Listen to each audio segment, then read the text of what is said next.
तो फ्रेंड्स, तो आज हम शुरू करने जा रहे हैं। जो एक्ट पढ़ेंगे वो है मेडिकल टर्मिनेशन ऑफ प्रेगनेंसी। 1971 में ये बनाया गया था। ठीक है, ये टॉपिक जो है पूछा जाता है क्वेश्चंस में। मोस्टली शॉर्ट में ये पूछा जाता है, 5 मार्क्स में आता है। ठीक है, ये फॉरेंसिक और ऑप्स दोनों में आता है, दोनों में पूछा जाता है इस क्वेश्चन को। इसलिए देखते हैं आगे इसके बारे में कि क्या कैसे डिस्क्राइब किया गया है इस एक्ट को, क्या क्या रूल्स एंड रेगुलेशंस हैं। और ये बहुत इम्पॉर्टेंट एक्ट है क्योंकि आज के टाइम पे काफ़ी ज़्यादा इलीगल एबॉर्शंस कराए जाते हैं हॉस्पिटल्स वगैरह में। तो उन सब के लिए आपको पता होना चाहिए कि क्या लीगली प्रोसीजर गवर्नमेंट के द्वारा बनाए गए हैं मेडिकल प्रेगनेंसी को टर्मिनेट करने के लिए। ठीक है, जो प्रेगनेंसी है उसको मेडिकली टर्मिनेट करने के लिए, लीगली टर्मिनेट करने के लिए क्या प्रोसीजर्स बनाए गए हैं, किस तरीके से किया जाता है और किस एज तक या किस टाइम तक किया जाता है। जैसे 9 मंथ की प्रेगनेंसी है तो उसमें कौन से मंथ तक या कौन से वीक्स तक हम जो है इस प्रेगनेंसी को टर्मिनेट कर सकते हैं। ठीक है, और किस केसेस में किया जाता है ये भी देखेंगे। तो आगे बढ़ते हैं।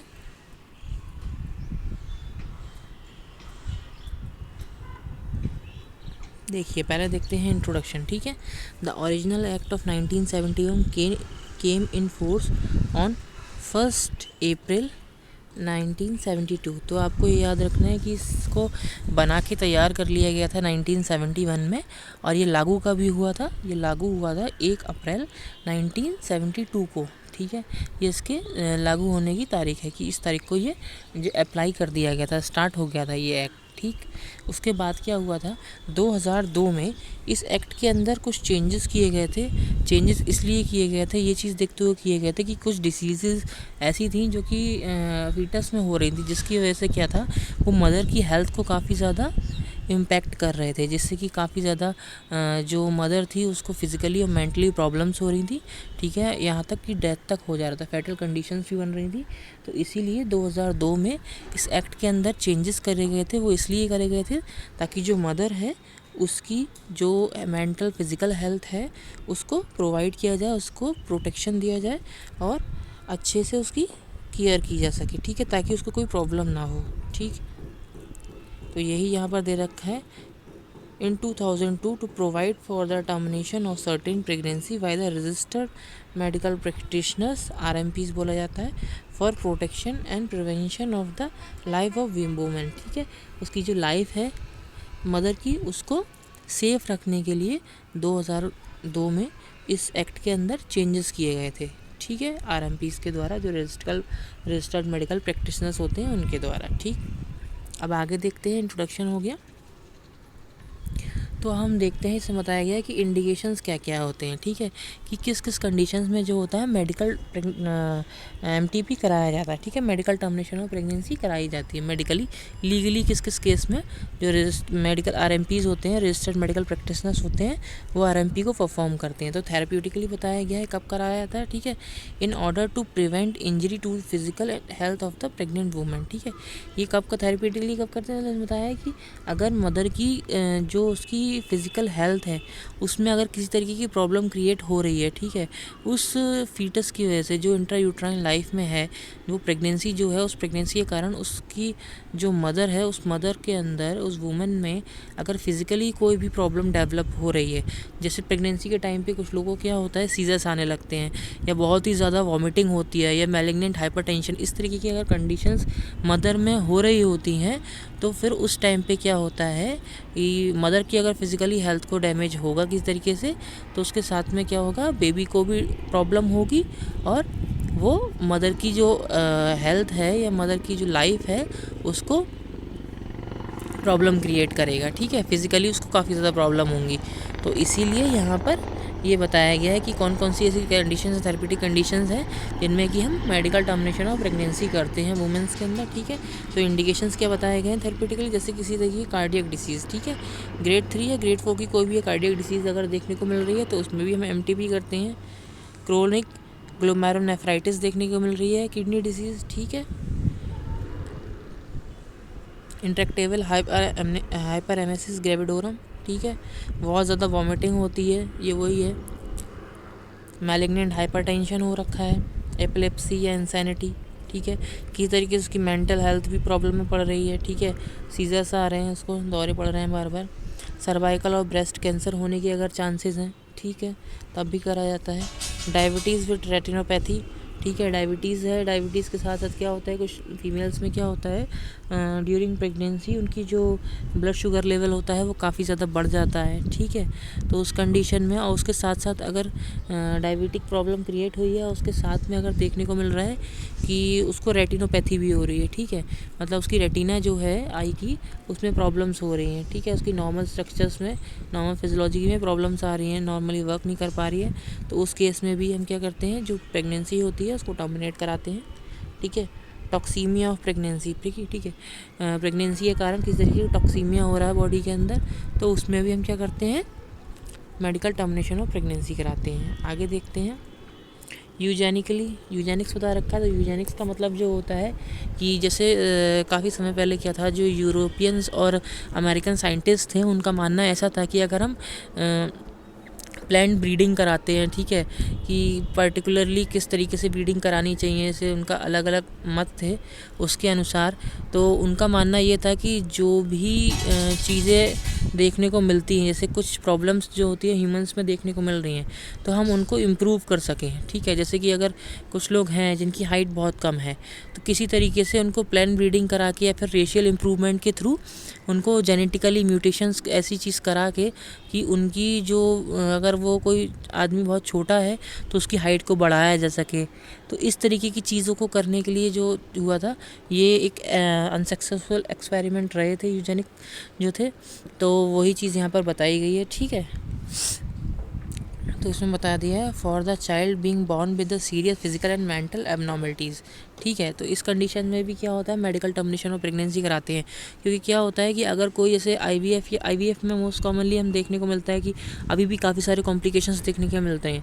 हम आईवीएफ तो करवा रहे हैं लेकिन कॉम्प्लिकेशंस आ रहे हैं, जैसे कि काफ़ी सारे होते हैं कि बेबीज़ में फिजिकली या मेंटली कोई प्रॉब्लम्स देखने को मिल रही है, डाउन सिंड्रोम देखने के लिए मिलता है, या फिर एनेंसेफेली देखने को मिल रही है। तो ये प्रॉब्लम्स क्या होती हैं, ये उन बच्चों में ज़्यादा देखने को मिल रही हैं जिनको किसी न किसी जीन म्यूटेशंस के थ्रू या फिर किसी ऐसी थेरेपी के थ्रू गुजारा जाता है, जिनमें कि कोई ऐसे कुछ फ़ॉरेन में आप देखेंगे तो फ़ॉरेन में काफ़ी ज़्यादा होता है कि आजकल ये भी बोला जाता है कि जिस तरीके की आपको बच्चे की आंखें चाहिए वैसी आंखें उस कलर की मिल जाएंगी, टॉल चाहते हैं तो चॉल मिलेंगे, जैसे कलर का आपको हेयर की कलर चाहिए, हेयर सिल्की चाहिए तो उस तरीके के आपको मिलेंगे, ठीक है। ये सब आईवीएफ का ही काम है आज के टाइम पे।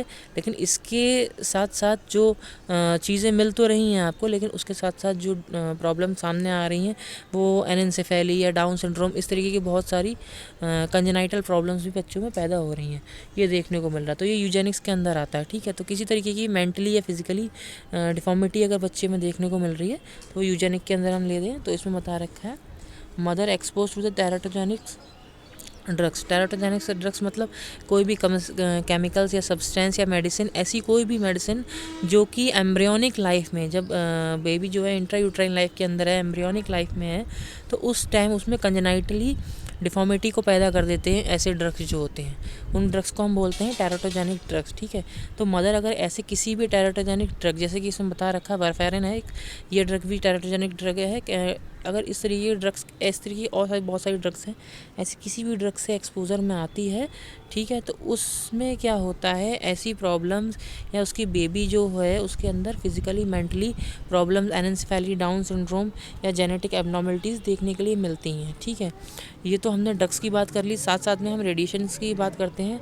तो उसने बता रखा है कि एक्सपोजर जो होता है मोर देन 10 रेट्स का एक्सपोजर अगर हम रेडिएशंस का हम देखने को मिलता है प्रेगनेंसी में, तो उनके बेबीज़ में ये था, अगर काफ़ी ज़्यादा रेडिएशंस रहती हैं तो उस टाइम पे भी ये हमको देखने मिलता है। जैसे कि हमारे शास्त्र में पहले ही बताया गया है कि अगर कोई गर्भिणी होती है, ठीक है, गर्भधारण महिला है, तो उसको क्या बोला जाता है, जब भी ग्रहण काल पड़ता है, जब भी ग्रहण पड़ता है, सूर्य ग्रहण पड़ रहा है, चंद्र ग्रहण पड़ता है, तो उस टाइम हम उनको क्या बोलते हैं, ऐसे कई शास्त्र में बताया है कि जो उस टाइम पे लेडीज़ होती हैं ग्रहण के टाइम पे, एक्लिप्स के टाइम पे, सोलर एक्लिप्स या ल्यूनर एक्लिप्स के टाइम पे, तो उनको क्या बोला जाता है, जो उनका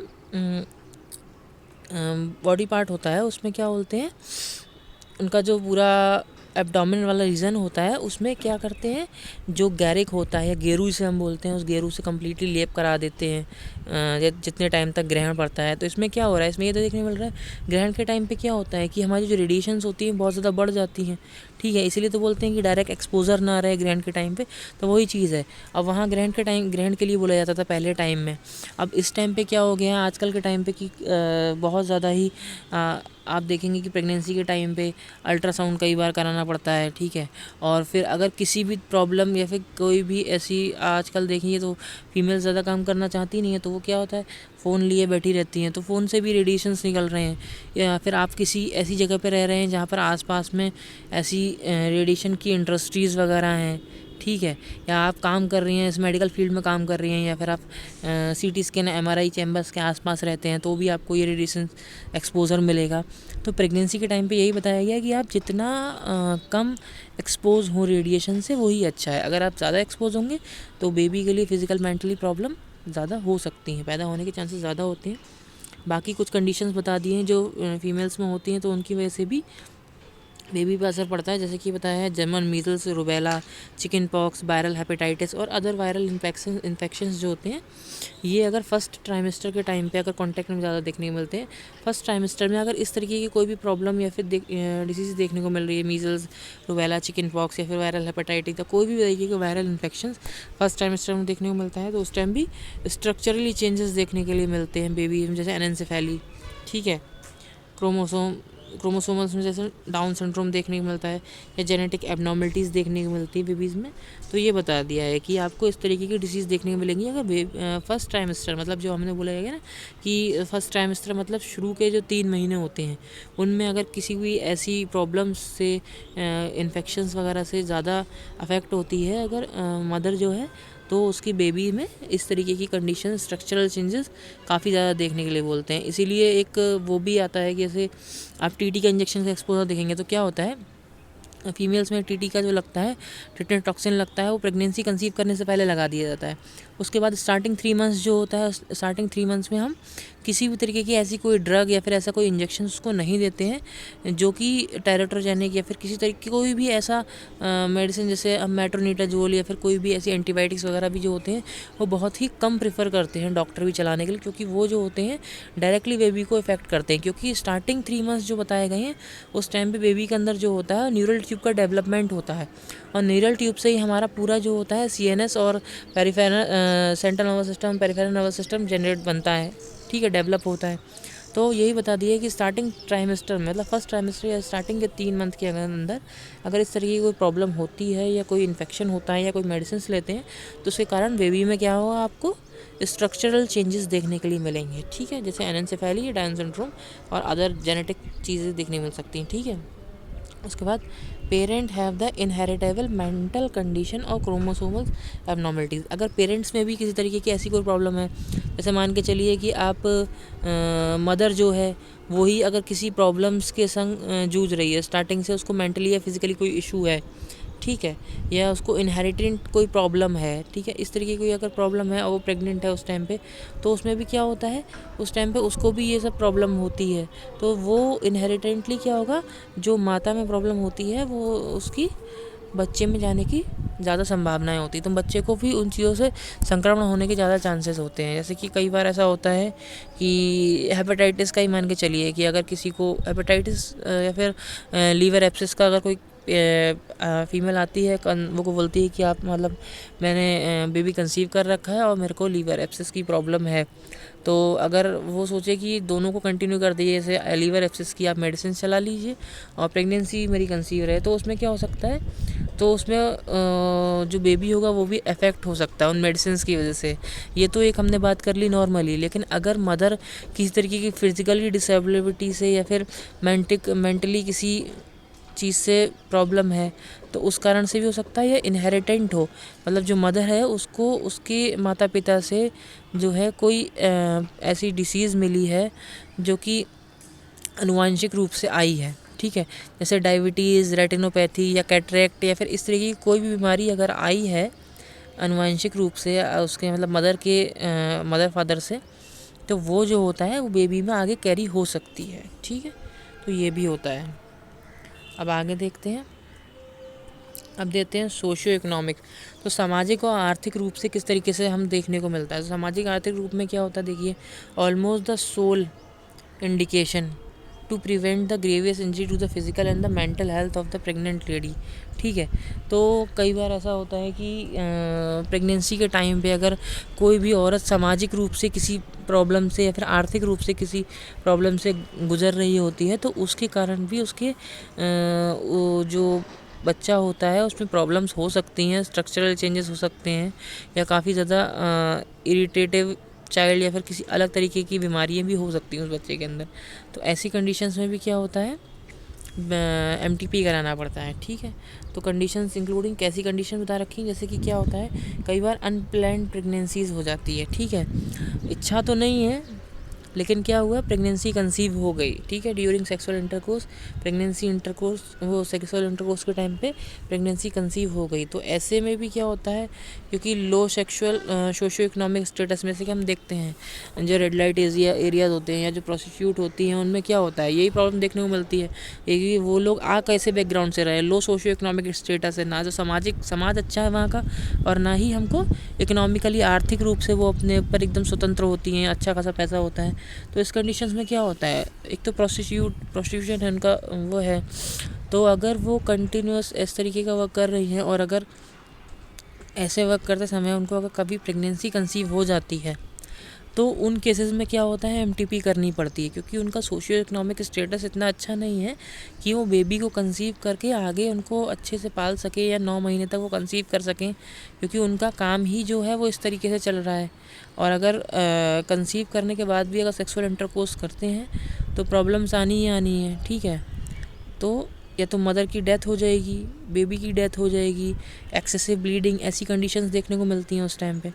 तो अगर ऐसे कंडीशंस आपके पास आते हैं या ऐसी लेडीज़ आती हैं जो कि काफ़ी ज़्यादा लो सोशियो इकोनॉमिक स्टेटस से बिलोंग करती हैं, लो सोशियो इकोनॉमिक स्टेटस से मतलब खाली प्रोस्टिट्यूशन का ही नहीं है, और बहुत सारे ऐसे पिछड़े क्षेत्र हैं जहाँ पर पैसे की या सामाजिक समस्याएं काफ़ी ज़्यादा हैं।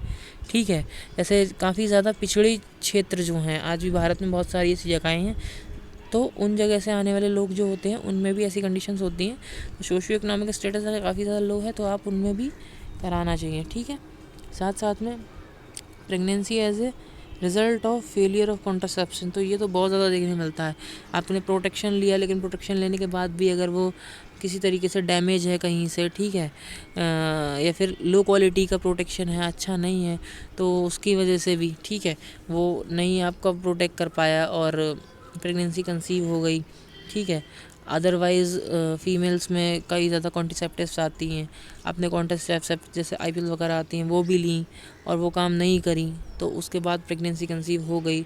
तो उन कंडीशंस में क्या होता है, ये भी एक तरीके अनप्लान्ड प्रेगनेंसीज़ हैं। ठीक है, चाहते नहीं थे लेकिन अनचाहे हो गई, तो उस कंडीशंस में भी क्या होता है, MTP करना पड़ता है। ठीक है, ये मोस्टली हमको किस में देखने मिलती है, marital वूमेंट and husband.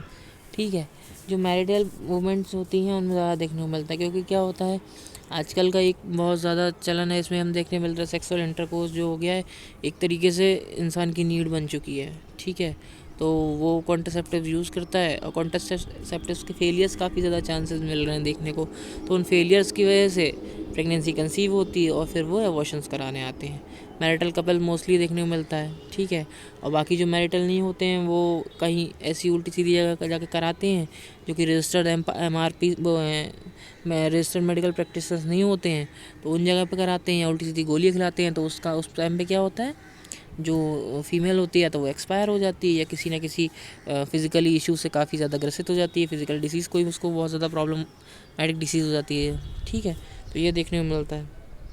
All the pregnancies terminating using this criterias. ठीक है, तो इनके अंदर अगर कोई आ रही है, ठीक है, सोशियो इकोनॉमिक, यूजेनिक्स, थेरेप्यूटिक, जो मैंने आपको बताया स्टार्टिंग से, अगर इस तरीके की कोई भी इन क्राइटेरियाज के अंदर अगर आपके पास MTP आ रही है, वो प्रेग्नेंट लेडी आ रही है, तो आप MTP कर सकते हैं। ठीक है, बाकी ह्यूमैनिटेरियन बता रखा है, तो उसमें बता रखा है pregnancy cause by the rape, अगर रेप के कारण प्रेगनेंसी हुई है तो उसको भी हमें MTP के थ्रू डोमिनेट करते हैं। ठीक है, आगे देखते हैं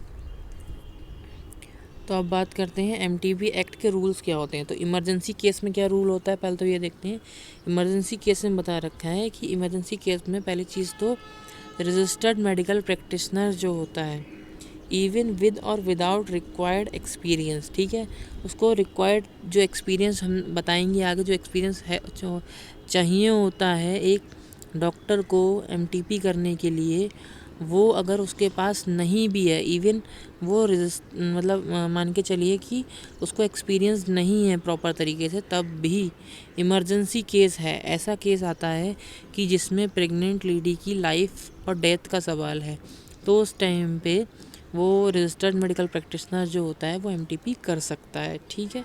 तो ये चीज़ यहाँ पर बोली गई है। और उस टाइम पे ना ही तो हम ये देखते हैं कि वो एक्सपीरियंस्ड है कि नहीं है, दूसरी चीज़ ये भी नहीं होता है, हम ड्यूरेशंस का भी ज़्यादा महत्व नहीं रहता है, ठीक है। ऐसे जनरली बोला जाता है कि 20 वीक्स तक जो होती है एमटीपी करा सकते हैं, उसके बाद इलीगल हो जाता है वो सब, ठीक। लेकिन अगर ऐसी कंडीशंस में आती है कोई लेडी कि उसकी लाइफ एंड डेथ का सवाल है, तब चाहे 20 वीक से ऊपर भी हो, बहुत ज़्यादा इमरजेंसी कंडीशंस है, तो जो हमारा वो होता है आरएमपी होता है, वो एमटीपी कर सकता है, ठीक है। किस लिए? उस प्रेग्नेंट लेडी की लाइफ को सेव करने के लिए, ठीक। अब बात करते हैं लेंथ ऑफ प्रेगनेंसीज, ठीक है। लेंथ ऑफ प्रेगनेंसी बता रखी है अंडर एमटीपी एक्ट, तो बता रखा है pregnancy can not be terminated after 20 weeks of pregnancy, ठीक है। जो प्रेगनेंसी होती है वो 20 हफ्ते के बाद टर्मिनेशन नहीं किया जा सकता है, मतलब medical termination of pregnancy, legally pregnancy को टर्मिनेट करना है अगर, तो वो लीगली 20 हफ्तों के अंदर ही किया जा सकता है।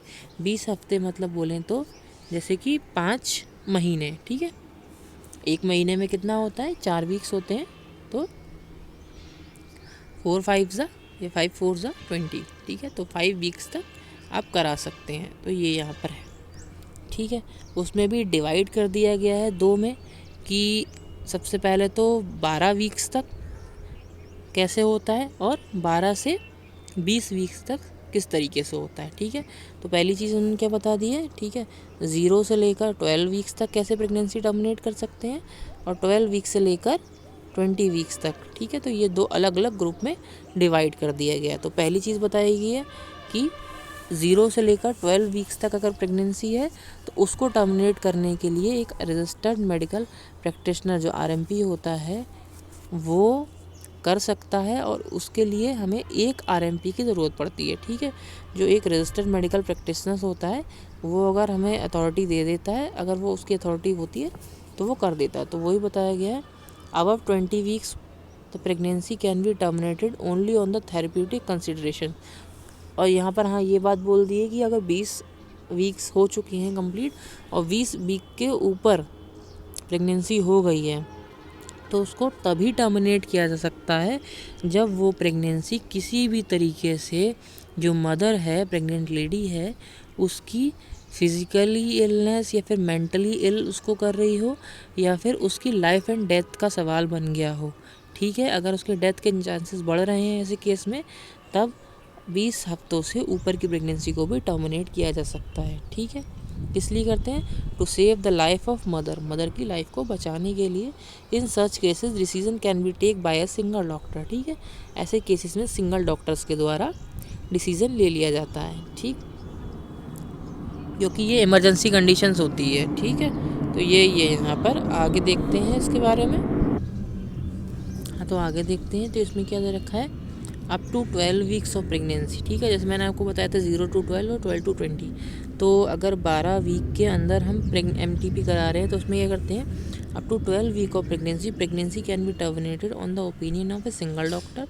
ऊपर भी हमने देखा था अगर 20 से ऊपर है तब भी सिंगल डॉक्टर के ओपिनियन पे एमटीपी कर सकते हैं, और 12 वीक के अगर अंदर है तब भी हम सिंगल डॉक्टर के ओपिनियन पे एमटीपी कर सकते हैं। क्योंकि ऊपर वाली कंडीशंस में क्या था, वो तो इमरजेंसी कंडीशंस थी, तो उस टाइम जल्दी जल्दी लेना पड़ता है, इसलिए डिसीजन करने का टाइम नहीं होता है, तो सिंगल डॉक्टर के ओपिनियन पे हम एमटीपी करते हैं।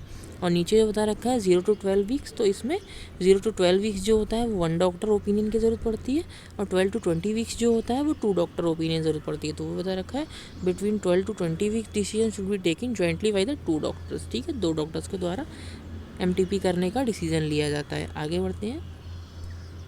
प्लेसेस बता रखी हैं कि किस जगह पर एमटीपी करा जाता है। एमटीपी हर जगह, हर प्राइवेट हॉस्पिटल, हर जगह नहीं करा जाता है। एमटीपी वहीं करा जाता है जो गवर्नमेंट हॉस्पिटल्स होते हैं, ठीक है।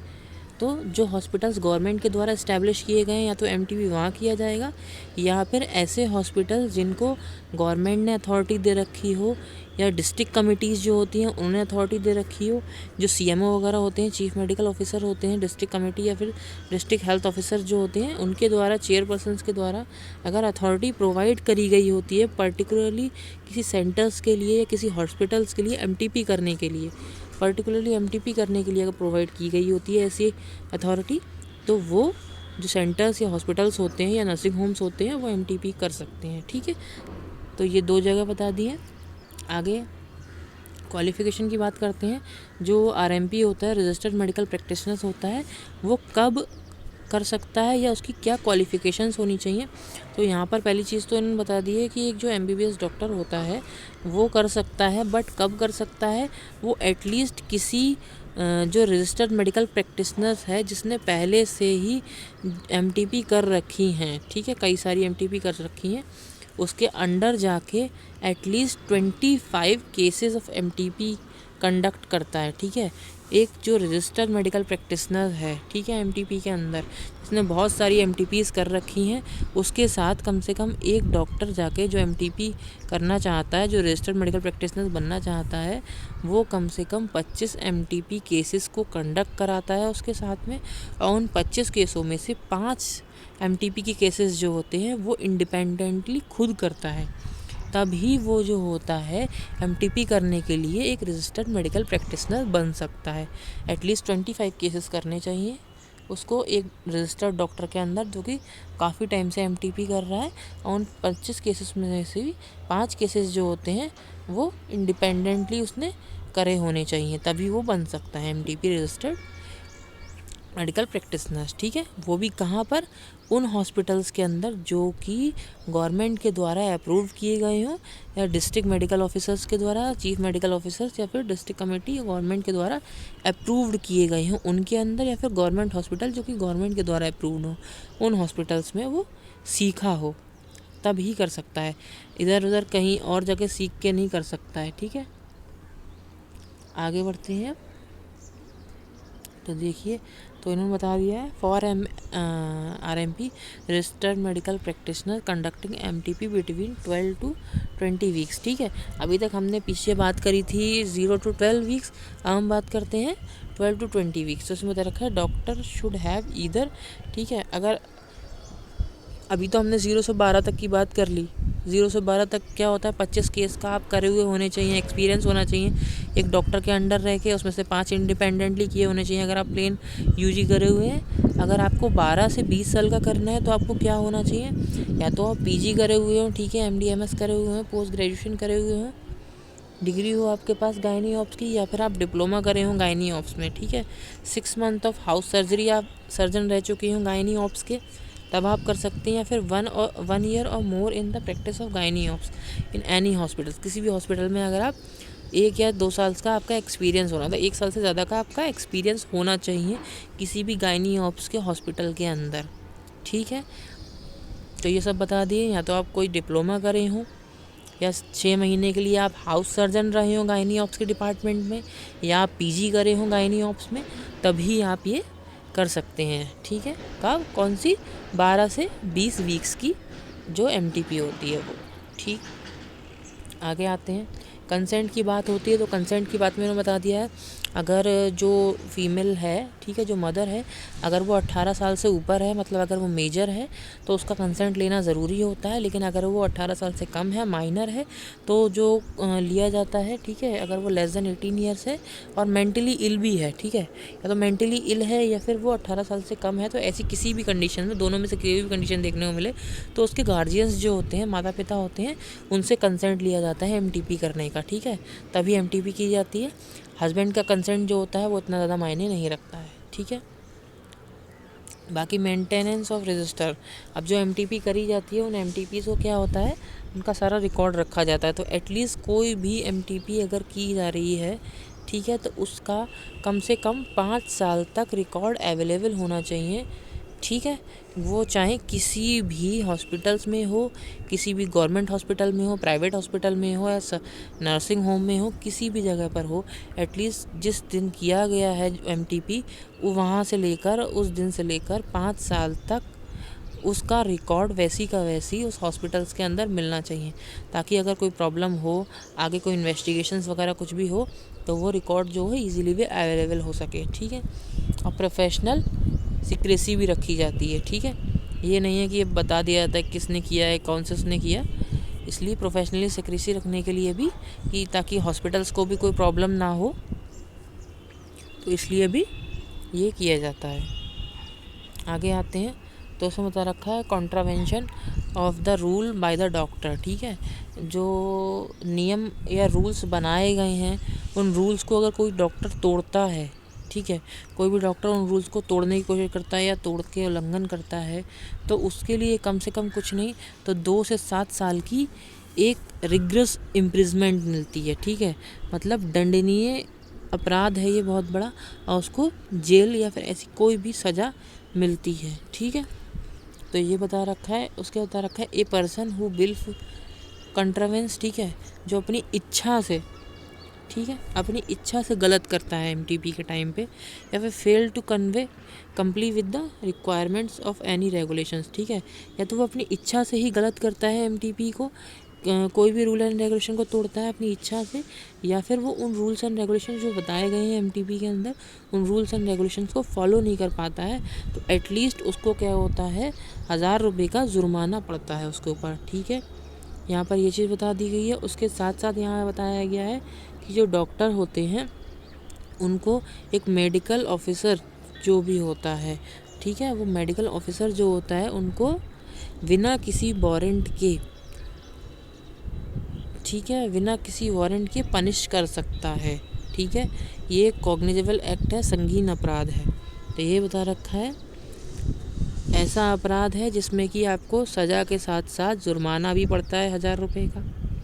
ठीक है, और अगर ये अपराध हुआ है किसी भी डॉक्टर से, तो उस डॉक्टर को अरेस्ट करने के लिए किसी भी पुलिस ऑफिसर को कोई वारंट की ज़रूरत नहीं होती है, वो उस डॉक्टर को डायरेक्टली जाके अरेस्ट कर सकता है बिना किसी वारंट के।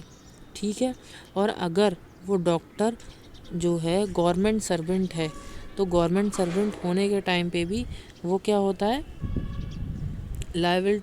ही will be liable to face disciplinary actions. ठीक है, उसके खिलाफ डिसिप्लिनरी एक्शंस लिए जा सकते हैं, या फिर उसको डिसमिस भी किया जा सकता है। ठीक है, सस्पेंड किया जा सकता है उसको, वहाँ से उसकी नौकरी जो हो सकती है जा सकती है परमानेंटली, अगर इस तरीके के कोई भी अपराध वो अपनी इच्छा से करता है। ठीक है, आगे देखते हैं अब।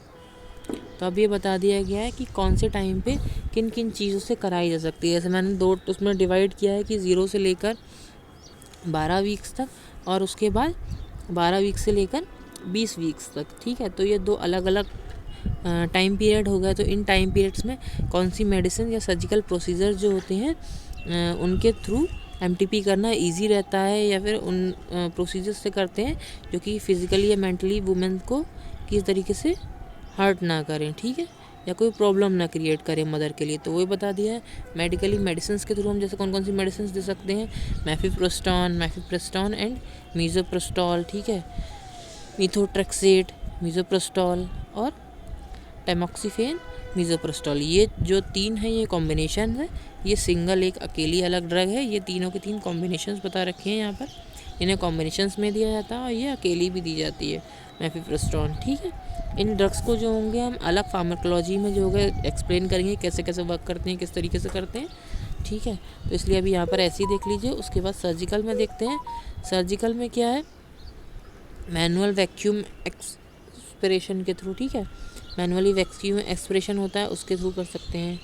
डीएनई जो होती है डायलेटेशन एंड इवैक्यूएशन, उसमें कर सकते हैं। सक्शन, इवैक्यूएशन एंड क्यूरेटेज, ठीक है, डीएनसी, ये भी प्रोसीजर होता है, ये भी कर सकते हैं। ठीक, तो हम ये जितने प्रोसीजर्स बताए गए हैं और जो मेडिसिन बताई गई हैं ये कब यूज़ कर सकते हैं, ये यूज़ करी जाती हैं 0 से लेकर 12 वीक तक की प्रेगनेंसी में। अब बात करेंगे 12 वीक से लेकर 20 वीक्स तक की। ठीक है, अच्छा, इन दोनों में ट्राइमेस्टर भी चेंज हो गए हैं। फर्स्ट उसमें 0 से 12 वीक की जब हम बात कर रहे थे तो क्या होता है, जैसे हम देखते हैं कि एक महीने में 4 हफ्ते होते हैं, ठीक है, और एक ट्राइमेस्टर 3 महीनों का होता है, तो 4 3 12 होते हैं। तो 0 to 12 जो हो गया हमारा वो फर्स्ट ट्राइमेस्टर का हो गया, ठीक है। फिर 12 से लेकर 20, अब कंप्लीट ट्राइमेस्टर तो नहीं हुआ है, यहाँ पर हमारे 8 महीने ही हुए हैं, वो 8 हफ्ते ही हुए हैं टोटल देखा जाए तो इसमें ये सेकंड ट्राइमेस्टर शुरू हो गया। तो सेकंड ट्राइमेस्टर में अगर हम टर्मिनेशन ऑफ प्रेगनेंसी कर रहे हैं तो कैसे कैसे कर सकते हैं, तो डीएनई हमने पहले ही बताया था, लेकिन डीएनई जो होती है वो स्टार्टिंग टाइम में की जाती है। अगर हम सेकंड ट्राइमेस्टर में भी कर रहे हैं तो स्टार्टिंग में करेंगे, कब, 13 to 14 वीक के अंदर डीएनई करी जाती है, क्योंकि उस टाइम में सुटेबल होती है और ईजिली जो होती है वो एमटीपी हो जाती है इससे, ठीक है, प्रेगनेंसी टर्मिनेट हो जाती है। अब इंट्रा यूट्राइन हम कुछ इंस्टॉलेशंस करते हैं, ठीक है, कुछ मेडिसिन जो होती है इंट्रा यूट्राइन उसमें डालते हैं जिससे कि प्रेगनेंसी टर्मिनेट हो जाए। ये भी दो तरीके के इंटर होते हैं इंट्रा यूट्राइन, या तो इंट्रा यूट्राइन में आप इंट्रा एमनियोटिक दे रहे हो या फिर एक्स्ट्रा एमनियोटिक दे रहे हो, ठीक है।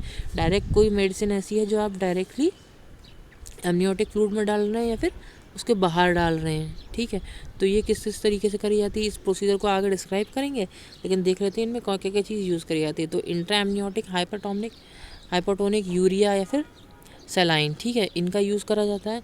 एक्स्ट्रा एमनियोटिक में क्या होता है, हम इथासाइडिन लैक्टेट, प्रोस्टाग्लैंडिन्स, ठीक है, प्रोस्टाग्लैंडिन में क्या, PGE2 PGF2 अल्फ़ा, ठीक है, तो ये यूज़ करे जाते हैं। प्रोस्टाग्लैंडिन काफ़ी ज़्यादा यूज होते हैं, तो प्रोस्टाग्लैंडिन देखते हैं क्या है, PGE1 PGE2 PGF2 अल्फ़ा, ठीक है।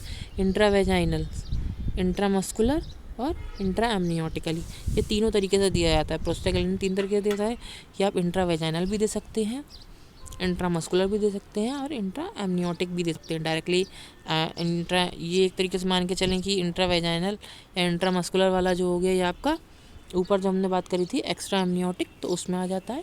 और इंट्रा एमनियोटिक में जो हमारा आने वाला था वो सेलाइन और यूरिया वाला था, ठीक है। बाकी ऑक्सीटोसिन इन्फ्यूज़न दिया जाता है और हिस्टेरोटॉमी की जाती है, ठीक है। तो ये होते हैं कुछ प्रोसीजर्स हैं जो हम 12 से लेकर 20 वीक्स के अंदर करते हैं।